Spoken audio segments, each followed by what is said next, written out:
Okay, so we're going to invite Monika from Mother Jones, Melanie from Membership Puzzle, and Ann Galloway from BT Digger up here for our next session. And to preface this, so one of the things that's been a priority for Lion this year, I mean, almost every Lion member, and we've been talking a lot about advertising today, but almost every, and we think that there's a lot of money still on the table in local advertising. But every Lion member that I've come into contact with is thinking about reader revenue as the whole industry is. And one of the things that in Lion called us Summit on Reader Revenue that involved the Membership Puzzle, News Revenue Hub, which many of you are familiar with, One Best Institute, and so forth earlier this year. But we also came out, thanks to some support from the Ethics and Excellence and Journalism Foundation, with a grant program called DIG, which is offering micro grants to our members, and our first round of it awarded to 18 organizations, I believe. And it's not a ton of money; it's like $1,500 or so. But for one or two person operations that are typical of Lion sites, it's been significant. And the idea is to support investigative and accountability journalism projects with those grants, but then to have Lion work with those sites to fundraise off of the impact of that work, which we hope provides reader revenue to support more of that work, which then provides opportunity to fundraise off of that, and more it's a virtuous cycle. And so Melanie is working with the Democracy Fund, and the Membership Puzzle has a background in public radio, and has gotten deeply into issues of transparency and engagement and how that can drive membership and subscriptions and stuff like that.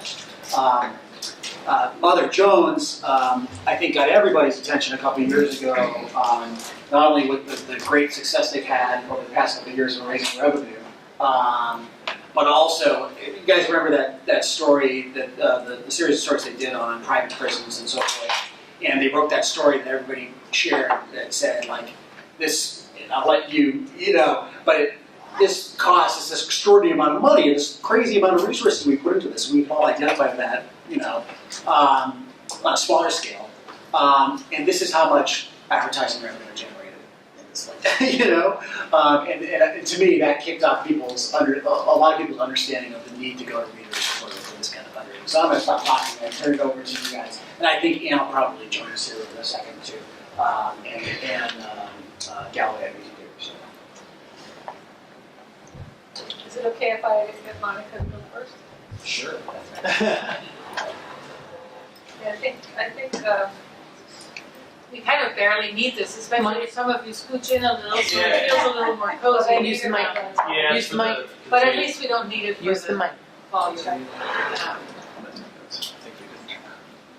All right, so some of you should scooch in though. We won't. We could all fit kind of around this table.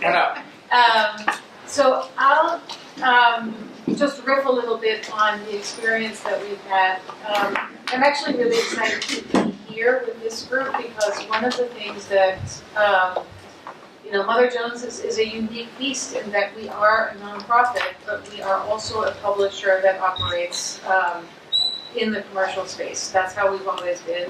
We started 42 years ago as a monthly actually, print magazine. And we have always had a hybrid model where we have multiple revenue streams.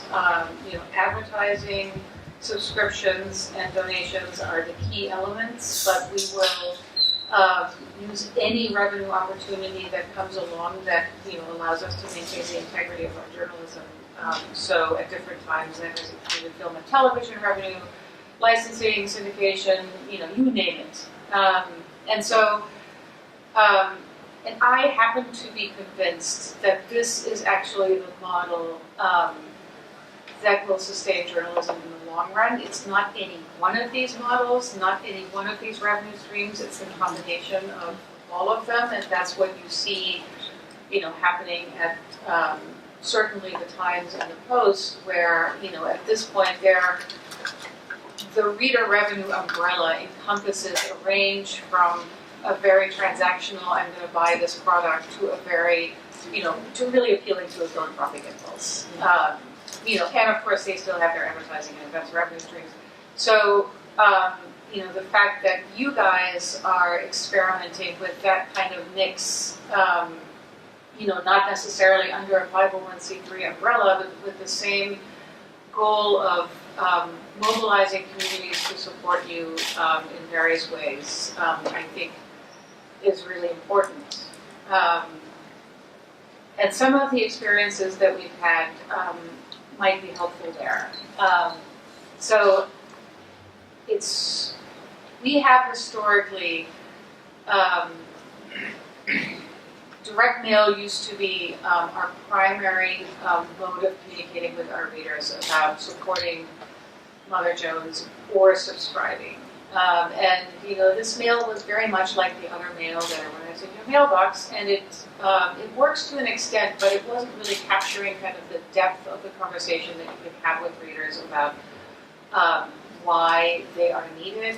And so in from 2013 to 2016, we fought an incredibly draining lawsuit from a major political donor who was not happy with our coverage. It cost, by the time it was all done, it had cost north of $2.5 million, of which $600,000 or so came out of our own pockets, between insurance deductible and legal costs that were not covered by insurance.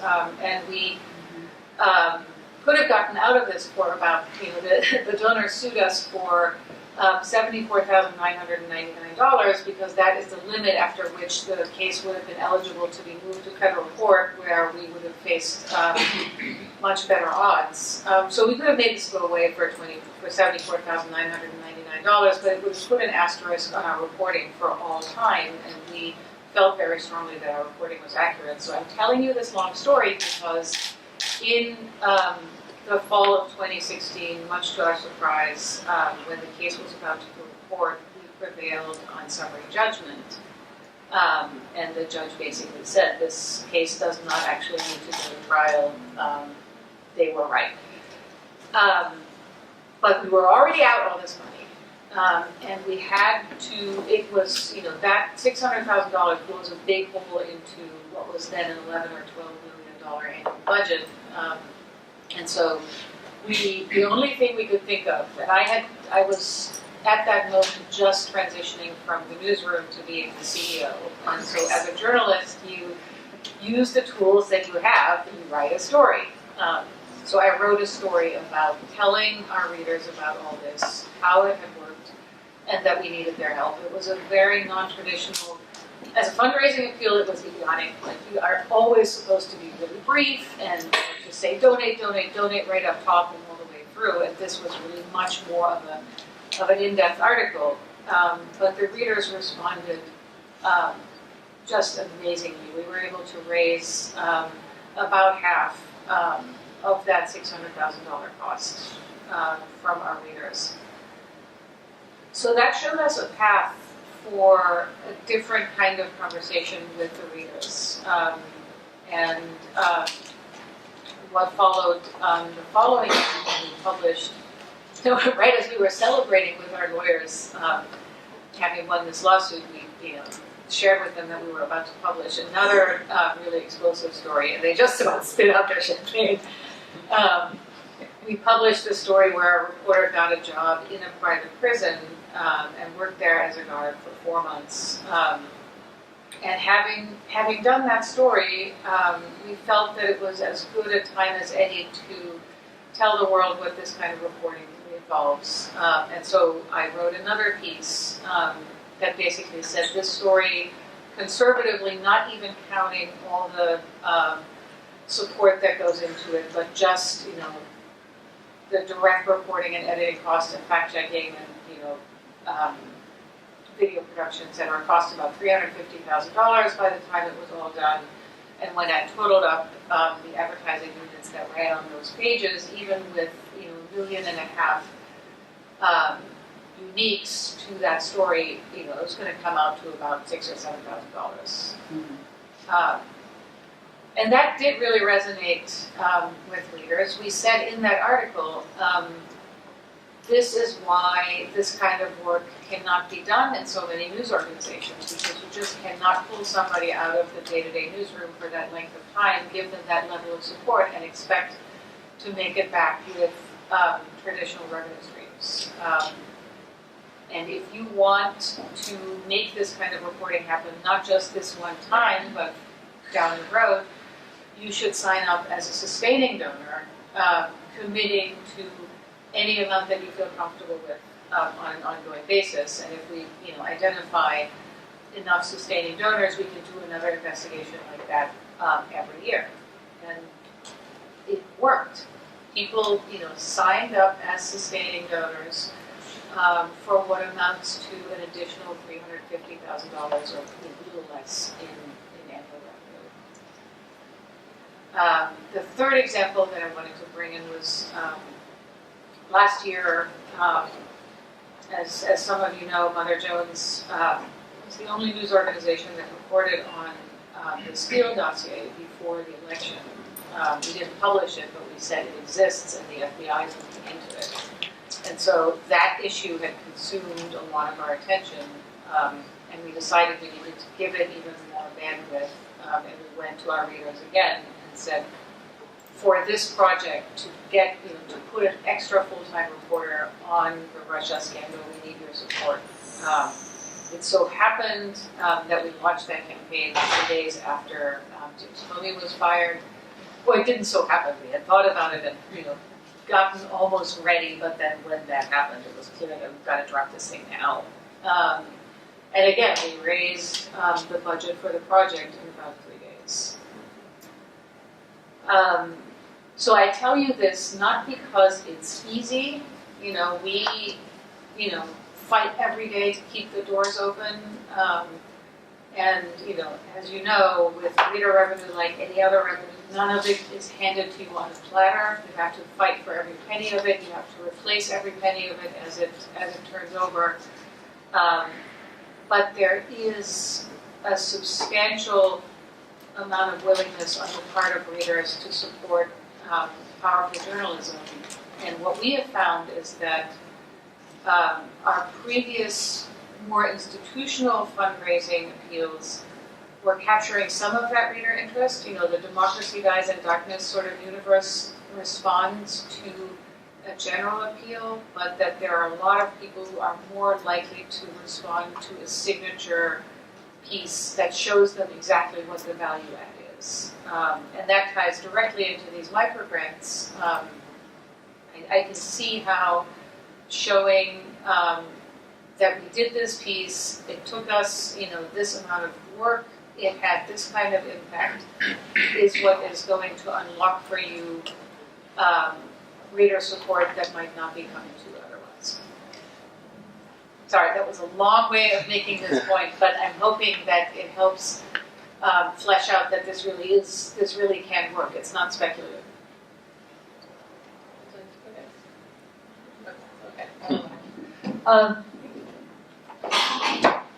I'm working with part of the Membership Puzzle Project, which is a group of reporters that are looking to tap the knowledge and expertise on their beats to actually help them cover the beats. It's called Join the Beat, and so it's not directly tied to fundraising, but several of the news organizations in the group are small or startup organizations where everything they do around engagement gets back to building audience, community, and financial support, so that there is a strong connection there. And I think one thing that comes through, I read the letter. I think I responded. I think I did. But you know, it's the authenticity, and I think that's the opportunity. I worked in daily newspapers for a long time, and then I worked in public radio for a few years, and now I'm in North Carolina working with a lot of small local news organizations and existing. And I think that to me, the fundraising is part of a continuum of conversation that starts that startups are in a great position with because you're founded for a reason. You have a strong sense of mission. You're trying to do a thing. And working in newspaper newsrooms all the years, I finally realized that readers often not only didn't know why people did this work, the motivations and not just the noble motivations, but the reasons you actually did specific stories. We always assumed everybody knew what we were doing and why we did it, that we did it to try to make the world a better place or make the community better. Not only did people understand it, they actually often thought we did it for really bad reasons. And that lack of a ongoing conversation, I think, is really in the way for a lot of legacy organizations now going to their audiences and saying, we need you to subscribe so we can survive. I think that there's a void that works against them, a lack of a conversation. And so I think the kind of tapping into the audience's understanding of who you are and what you do, why you do it, and that authenticity coming through and being clear with people, not just about why you need their financial support, but why you're in operation, what you're trying to do, how you do stories. There was some conversation during INN days about the member versus, is it a membership or is it a donation? And I think, that the important thing is whatever the relationship is, membership is a specific thing that not everybody wants. But that if it's a good communication and it's clear and transparent, whatever promises you make, you deliver on them and so on. So again, one of the worst things is when you are somebody who sees yourself as just donating, but you have a bad experience with trying to, KPCC where I worked did so many things well on the fundraising side, but there was a lot of struggles over you couldn't manage your own donation page, right? That was something more of our members. You couldn't change amount. So people want to have their hands on that now. That's how the world works. Public radio world is still kind of, you tell us and we'll change it in your account and all that. So that was in the way. So whatever it is, if it's kind of, we're going to come to you once a year, we're going to do a pledge drive, we're going to do a fundraising campaign, if your communication is straightforward in the experience of the person donating. If it is a membership, if it is an ongoing communication, that be done well and it's transparent, it's responsive, and so on and so forth. And so the last thing I'll say is that fundraising around accountability, I think, also needs to have that authenticity, but also if it's not connected to some ongoing sense of mission and value, it might work, it'll probably work one time, but it might not work again. So that's that question of, if you're doing an accountability piece and you say, now we want to, well, do you communicate with people? Sometimes you can engage with people as you're working on it. Sometimes they start with call-outs and sometimes they start with engagement. But if it's an investigative piece and you're not going to say too much up front, there can be engagement as you present it. Here's why we did this. This is why we started looking into this prominent local citizen and so on. And here's what we want to hear from you. Here's what we're going to do next. Here's the impact. And then as you come to ask for money, there were some great things offered in the INN panel yesterday about emails and series of emails and sort of the strategy of when you communicate with people and when you come in and ask for the money. But whatever it is, having a strategy around it and not just a plan to drop the story and then come out with a fundraising drive, I think, thinking about the relationship of publication to what the fundraising ask is, to what the follow-up is, to what the report back to the community on how the fundraising went and what else you want to do would be important.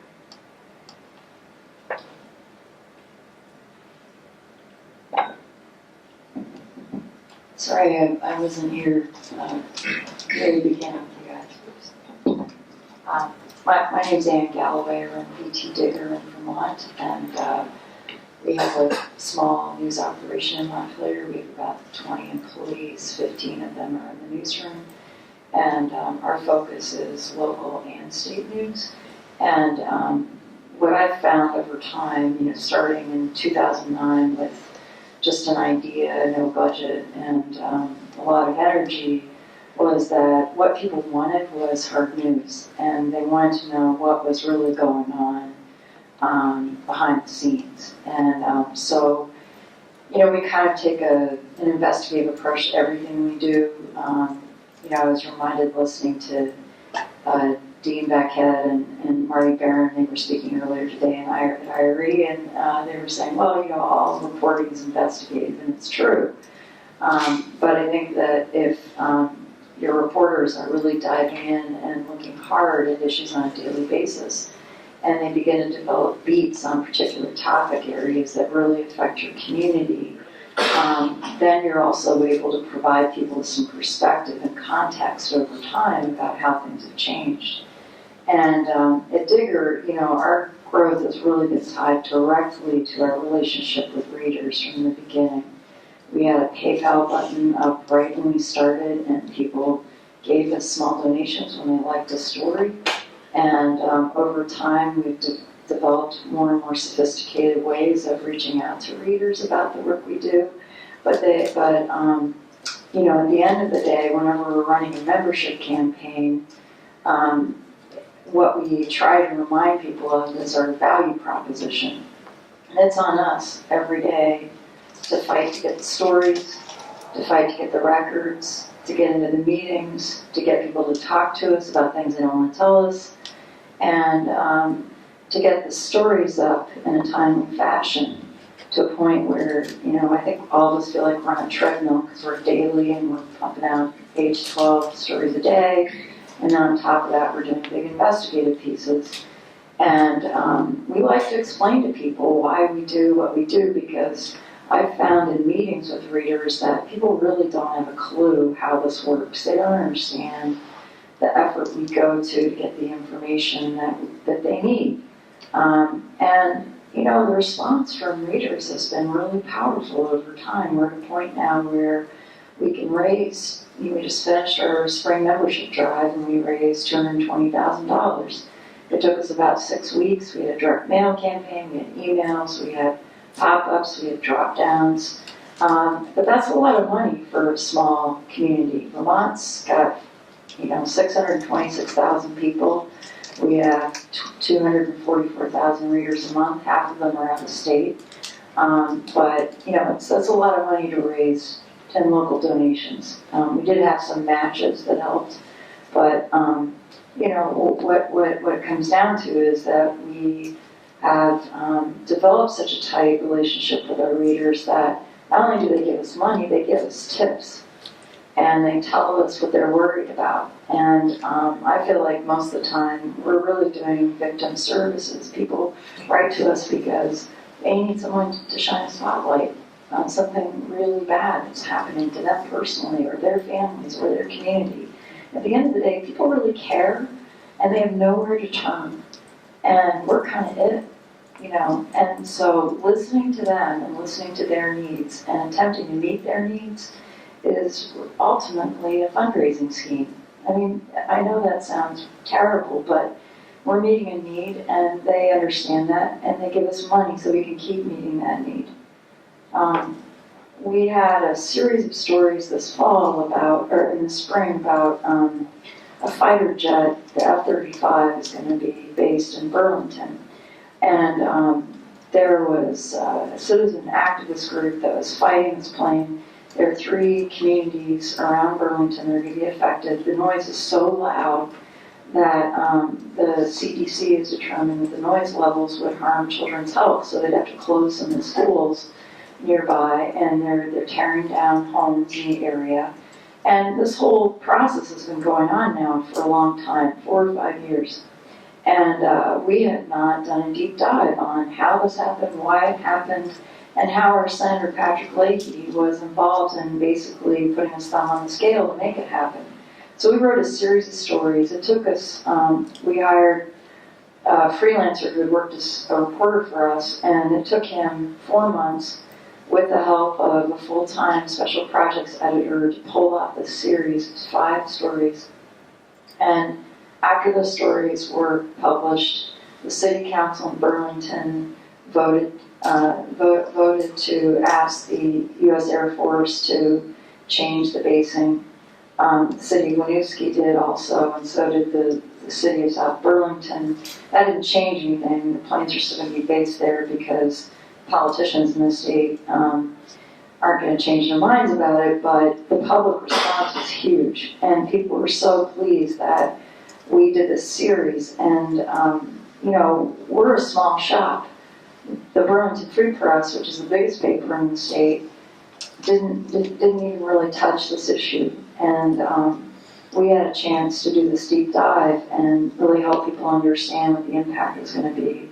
And that, in the end, we kept reminding people about that during our fundraising drive, and people really responded because, they said to us, if you don't cover these things, no one will, And they say things like, we have this testimonial section, we have these little testimonial pop-ups on the site with pictures of people, and when people make a donation, they can say why they read Digger, and then we have their little quote, and people love these testimonials, and we have hundreds of them now.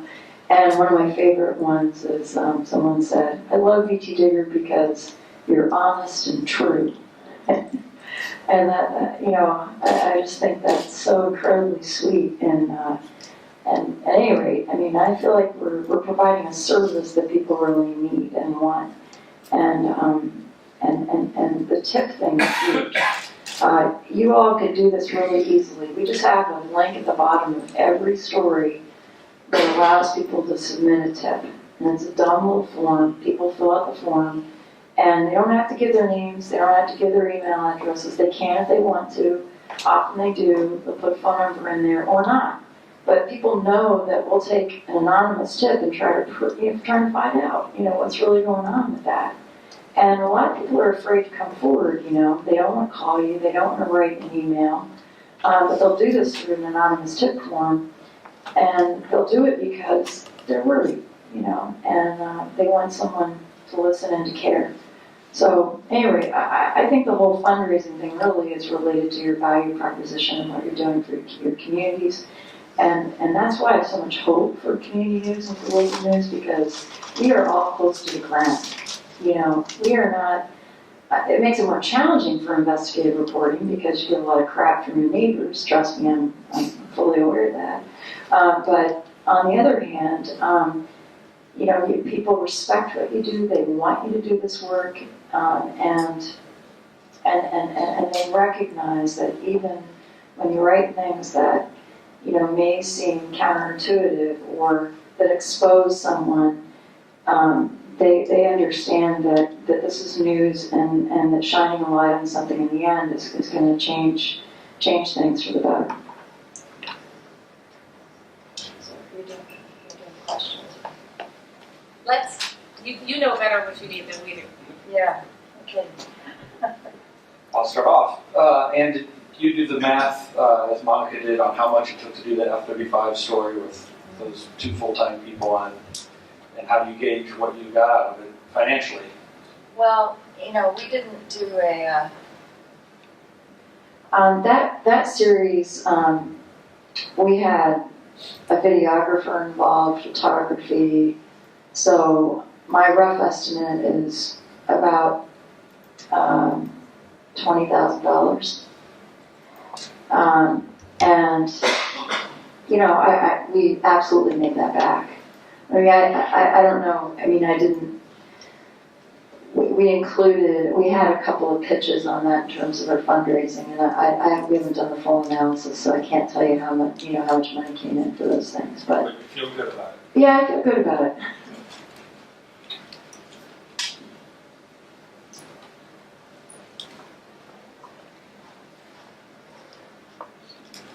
This might be a little granular, but do you find that certain types of stories get better results with a fundraising pitch than others? Do you do a fundraising pitch with every story? Do you pick and choose? Do you feel like you're overdoing it? That kind of.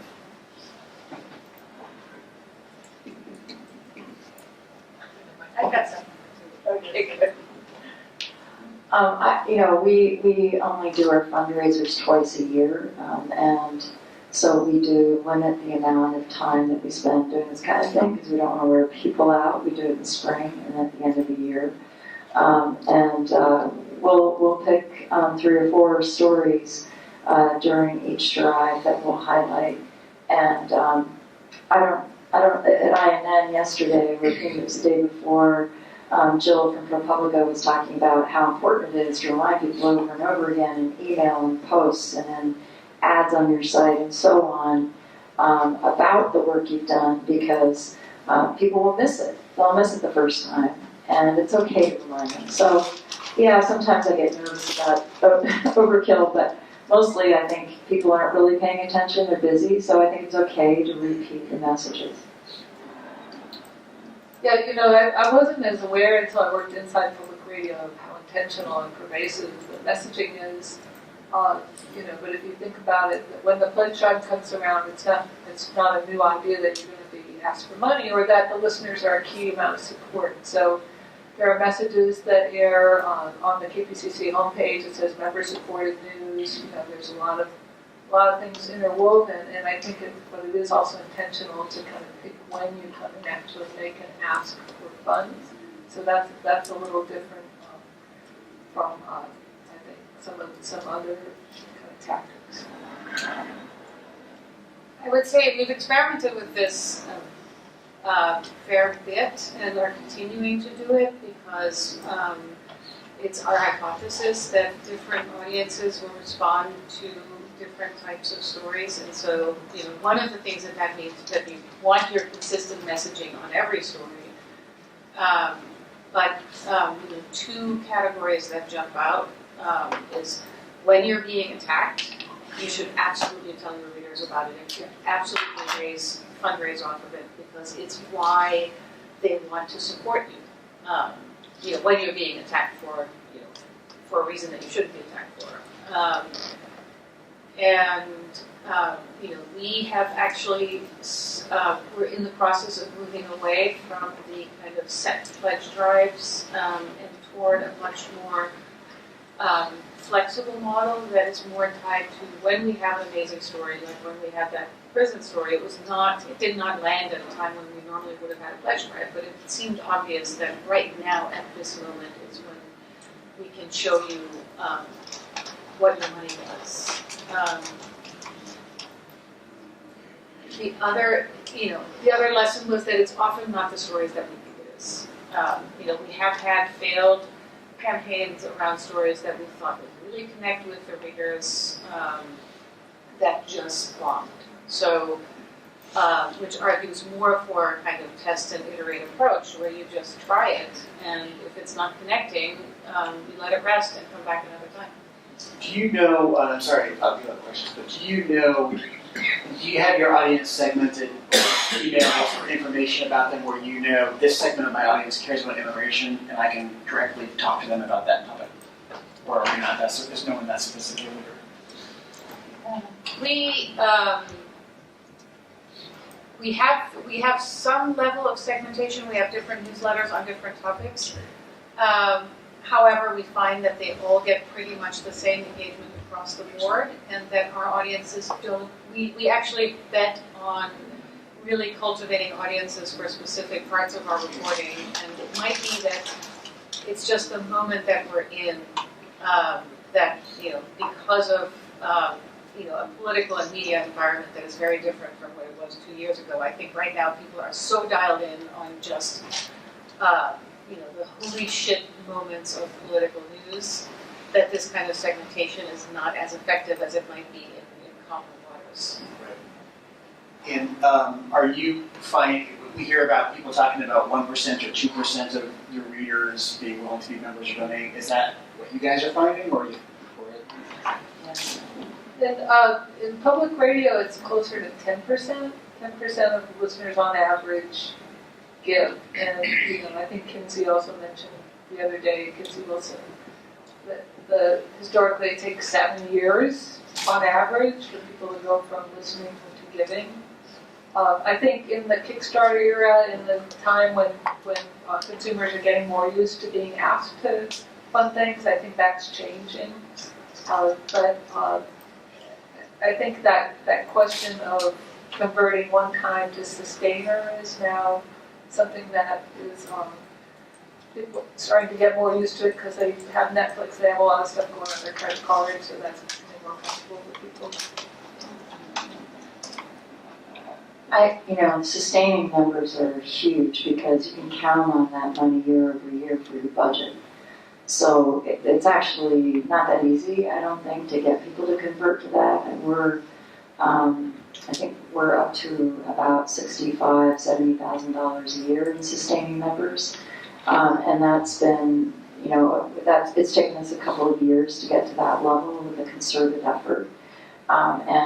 We'd like to be at $100,000 a year with donations from readers. We find that the average reader gives about $100 a year, so it takes a lot of people to get there.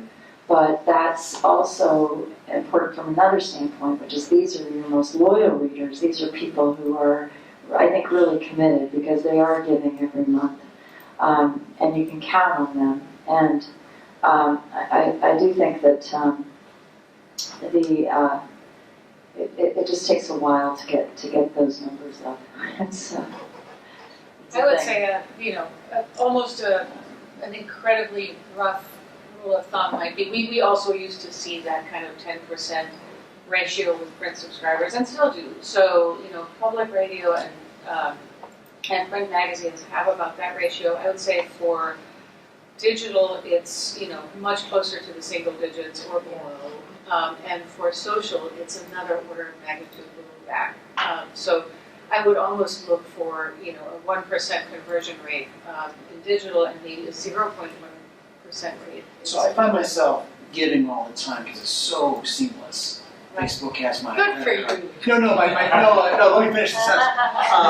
On the Facebook, it has my credit card. Right. And so, donate to the animal shelter for my birthday. Like, oh, happy birthday, But it occurs to me because of the business that I'm in that animal shelter doesn't have my information to follow up in any way. So Right. do you guys try to do everything direct, or have you experimented with the social? We have, it's not done a lot for us.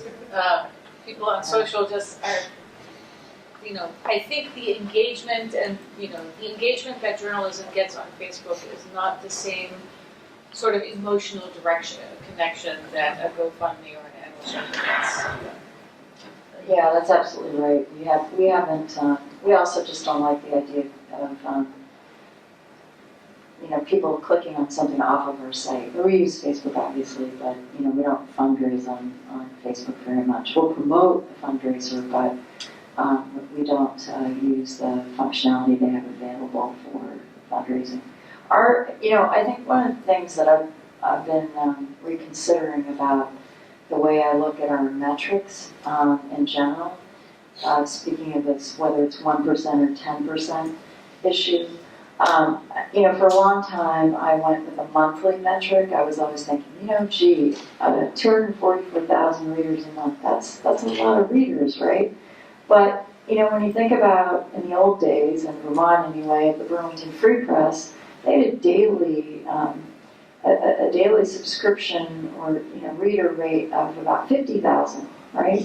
So I've been thinking more and more about our daily, the daily users, and that's the metric I'm trying to grow by now with Digger because for us, because we're daily, that's the right metric, really. And if you look at it from that point of view, we have now between 12 and 13,000 readers on average a day. We were at 8 2 years ago, 8,000, and we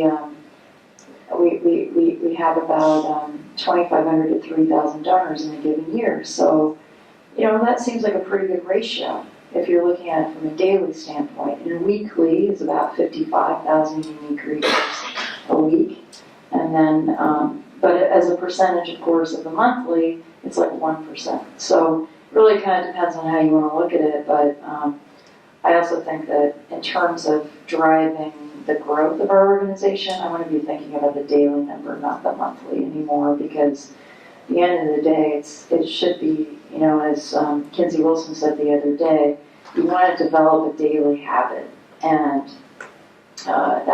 anyway, I think that's the metric we should be looking at. I want to put in a plug for the membership puzzle research. I could do that because I haven't been involved in most of it, but they have been looking deeply at membership and the things that motivated people to become members and other kinds of disciplines or industries isn't the right word, but analogous kinds of organizations that look for membership and that experience. And so if you look on the membership puzzle site, there's some really interesting things that may shed light on what you're seeing on that. And then on the other side of the field, American Press Institute has done some work around what drives digital subscriptions.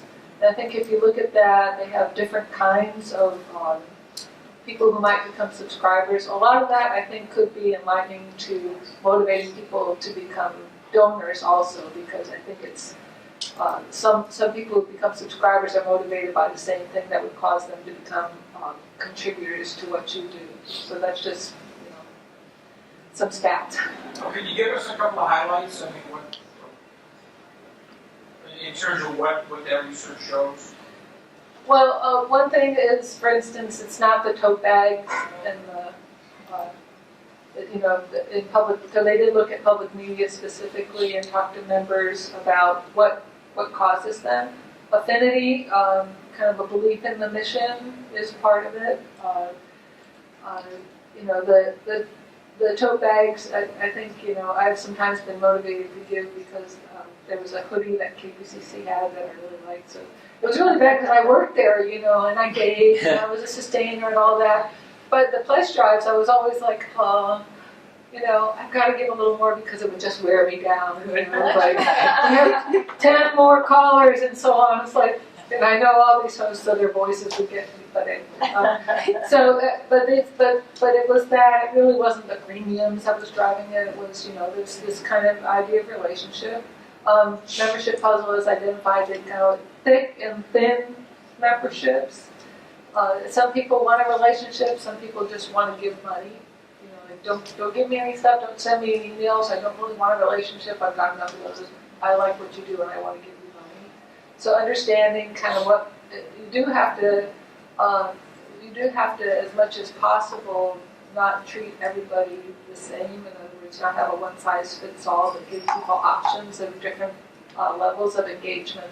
So I'm summing up really, like some of these reports are way long, but I found it really useful to read some of those.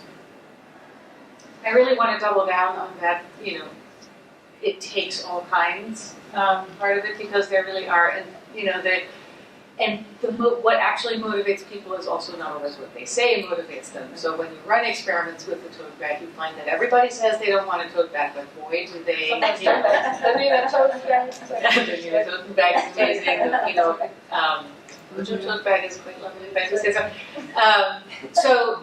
There is, at this point I'm convinced, that it doesn't really make sense to put all these people in the same bucket. That's never worked for publishers. There is a person who wants to buy your product. There is a person who wants to be a philanthropist. There is a person who just wants a freebie, but maybe they'll be willing to share on Facebook and get you some more reach that way. There is a person who's motivated by a tote bag, and there's a person who, you ask if, they signed up with a tote bag, and then they'll send you an email and say, keep the damn tote bag. If you can structure appeals that work for these different people, and meet them where they are, as opposed to turning them into something that they don't want to be, I think that's where we are finding the most success. And Ann, can I ask you a question about, we're talking about value proposition, people's money coming in, but there's the whole journalism saying to comfort the afflicted and afflict the comfortable. But when you write about the afflicted, they don't always have a lot of money. So, you have a value proposition that you're trying to weigh against the people that your story may benefit or shine a light on may not know your story's even being written, let alone know that they're being asked to contribute to it if they can or not. So, does it go to story selection? Are there stories you won't do because nobody wants to read about poor people and poor people don't give us money? To put it in the harshest terms. No, I mean, that's not part of the consideration. I mean, I think part of the reason why the F-35 fighter jet story wasn't written about for so long is because it only affects poor people in that area. It doesn't affect people in Shelburne or Charlotte or, the fancier parts of downtown Burlington. It affects Winooski, which has a huge refugee population. It affects South Burlington, which, near the airport has a lot of, low-income folks. And that was one of the motivations for doing this story, was because these were people who were essentially going to be harmed, are potentially going to be harmed by the noise. And no one seemed to care. So I think, at bottom, what we do has to help everyone. And if it means taking a shot at a wealthy developer who's involved in the F-35 basing issues, so be it. I mean, that guy actually gave us money and at some point, and, I always tell people, thank you, but we do bite the hand that feeds us. And, he's written some nasty little letters to me, and I've said, I'm sorry, I stand by the stories, I'm sorry I don't like them, but that's the way it goes. And I'll probably never donate again, but that's okay. I mean, I'd rather just do it. There's a paradox in the kind of work we do. And the paradox is that when you're really providing the kind of journalism that gets at the truth, people come around and they do give you money, and I'd rather have $500, $10 donations than a $5,000 gift from that guy. And that's why you want a program that doesn't,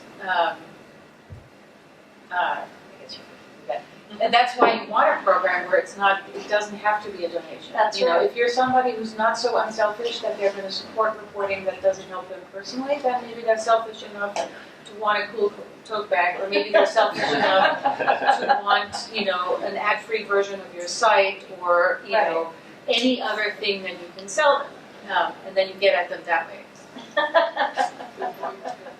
We made a T-shirt the day that Kellyanne Conway rolled out the alternative facts notion that just had alternative facts and the alternative was struck out. We didn't. It's never going to support the organization, but a bunch of people paid money for that shirt. Good for them. It's a great shirt. Well, I think you're right. Don't let a good crisis go to waste. The lens that I worked with in New Orleans ended up teaming up with some nonprofit newsrooms in Ukraine. And one of them was doing some pretty sensitive work, and their office got firebombed. And my first thought after finding out it was at night, no one was there, was, man, that's great. They're going to make so much money off this. When your office gets firebombed and put out an appeal, and they did. They ended up making money. So.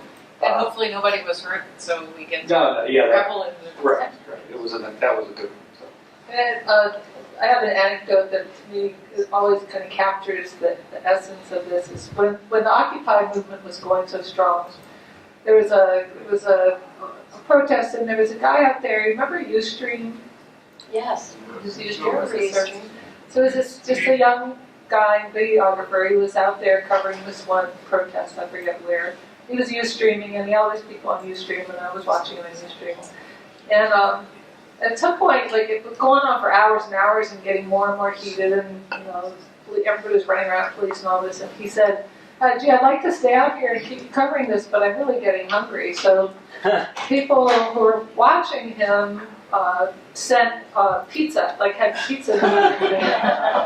And I think this is sometimes because I see and talk to sites that are covering some story that has kind of come up, and this just kept going and started to consume many more resources than they really ever expected, and they're having struggle kind of doing what they do and staying on this story. And it's they're hungry, somebody sent pizza. So I think that kind of communication of what you're dealing with and what you need, and that there's an extra need here. Obviously, it's like everything else. You can't do it all the time. but I think it's pretty genuine, and I think a lot of people gave money, whatever your politics are, a lot of people gave money after the election to ProPublica and other nonprofit news because they wanted to fuel coverage. They wanted to support coverage. And so I think that kind of fundraising after a story, fundraising when you're trying to do something specific with coverage like you're doing right now. I don't know if you want to talk about the misinformation campaign you have going on. Not that you have a misinformation campaign, but a fundraising campaign around coverage.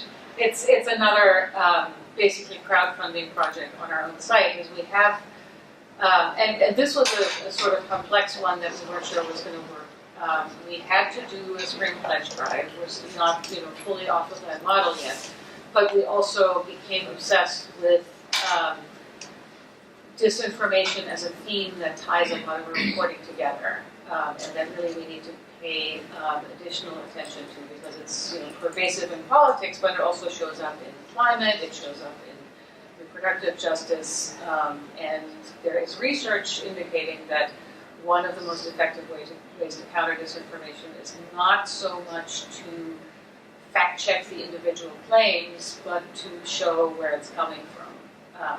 And so we conceived of this campaign as saying simultaneously we need to raise $250,000 to make our budget, but if we raise $100,000 above, we can also double down on the disinformation reporting. And we're 10 days from the deadline, and it looks like we're going to make it. Wow, that's great. That's great. We are running a bit long. This is probably a conversation of one of many of these conversations that can continue when we buy you a drink at the bar downstairs. Right after this next session, we've got one more to get through before we go do that. So thank you very, very much. Appreciate it. Thanks for taking the time.